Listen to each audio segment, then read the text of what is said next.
O meu objetivo nessa tarde, senhor presidente, é falar um pouco sobre as normas constitucionais de eficácia limitada de princípio programático, também conhecidas como normas principiológicas. Inviável é falar de tais normas sem fazer referência à evolução histórica do direito constitucional e das constituições.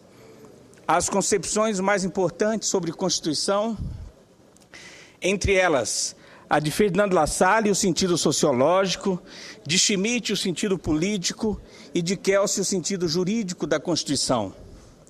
A análise do tema exige também uma abordagem da legitimação do direito, de acordo com a ética de Kant, com o método voluntarista de Hans Kelsen e com a racionalidade comunicativa e não instrumental de Jürgen Habermas. Com a Constituição Federal de 1988, o direito constitucional brasileiro passou a adotar o modelo de Constituição dirigente em substituição ao modelo de Constituição garantia.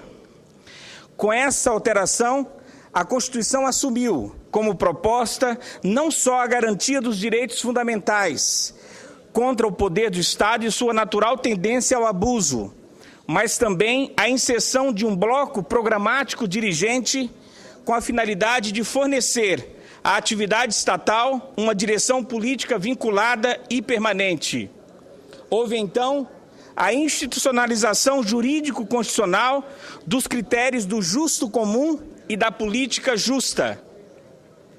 Mais que nunca, a Constituição brasileira passou a ser reflexiva e autolimitada, estando sempre voltada para um resultado justo, tendo como objetivo principal a mudança social através do direito. Dessa forma, senhor presidente, senhores senadores, senhoras senadoras, ao intérprete caberá a difícil tarefa de dar efetividade às normas constitucionais relacionadas às transformações políticas, econômicas e sociais. Não poderá perder de vista as três concepções sobre o verdadeiro sentido da Constituição. Livre de qualquer preconceito, poderá confrontar essas três propostas com o objetivo de entender a Constituição. Atualmente, é certo que nenhuma delas pode ser aceita como absoluta, mas nem por isso devem ser esquecidas ou desprezadas. Na relação entre filosofia e Constituição, há de observar-se o juízo kantiano a priori, cuja universalidade tem amparo na razão. Isso significa, em relação à Constituição, seus preceitos devem estar contidos nos valores universais, incondicionais e necessários. De outro lado, Kelsen procura desenvolver uma teoria da interpretação jurídica e da legitimação do direito. Quanto à legitimação, referindo-se à teoria escalonada das normas, argumenta que entre a Constituição e as normas inferiores é estabelecida uma relação dispositiva, estipulativa ou de vinculação, na qual a norma mais alta vincula o conteúdo e o procedimento de produção da norma inferior. Constituição é para ele norma pura, puro dever ser, sem qualquer pretensão de natureza sociológica, política ou filosófica. Quanto a Habermas, resta claro que ele considera o consenso, fundado na racionalidade de tipo comunicativa e não instrumental, como parte constitutiva da própria validade da norma moral e, por conseguinte, da norma jurídica.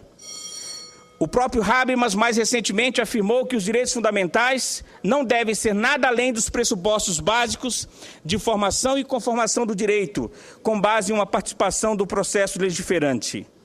Em outras palavras, senhor presidente, o consenso é a própria base da legitimidade e validade da norma jurídica, de modo que o Estado de Direito e os direitos fundamentais devem servir apenas para garantir a moldura normativa fundamental, para garantir o debate em condições de igualdade.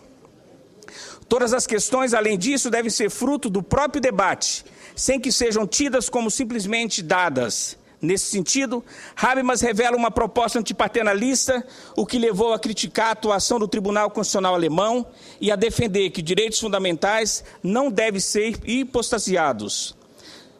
Se todo o poder político emana do povo, von Volk, Ausgeht, então não se admite que várias questões da vida de toda a população sejam resolvidas pelo poder elitista de especialistas do direito. Estou terminando, senhor presidente. Por outro lado, relembre-se a presença no texto constitucional brasileiro de inúmeras normas de eficácia limitada de princípio programático, tais como as relativas ao direito à saúde, no artigo 196, à educação, no artigo 205, à cultura, no artigo 215 e à proteção da criança, no artigo 227.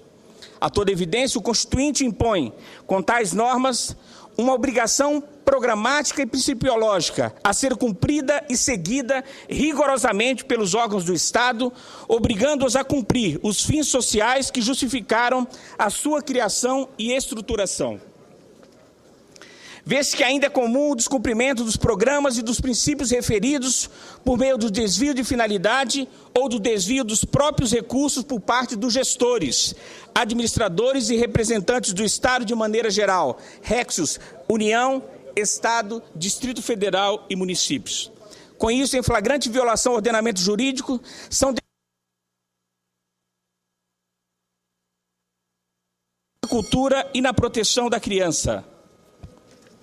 Senhor presidente, eu vou terminar, porque o prazo já está adiantado, mas vou pedir a Vossa Excelência que, diante da exiguidade do prazo e diante também da lista de oradores inscritos, eu vou pedir para que dê como lidas as peças do meu pronunciamento.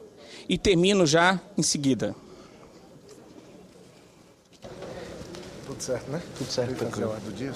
O que quero resumir, senhor presidente, é que toda vez que nós tivermos um desvio de finalidade ou desvio de recurso voltados para normas programáticas da Constituição, nós precisamos punir o agente público que desviou a conduta ou que desviou o recurso. Com essas palavras, desejo a todos uma boa tarde e muito obrigado.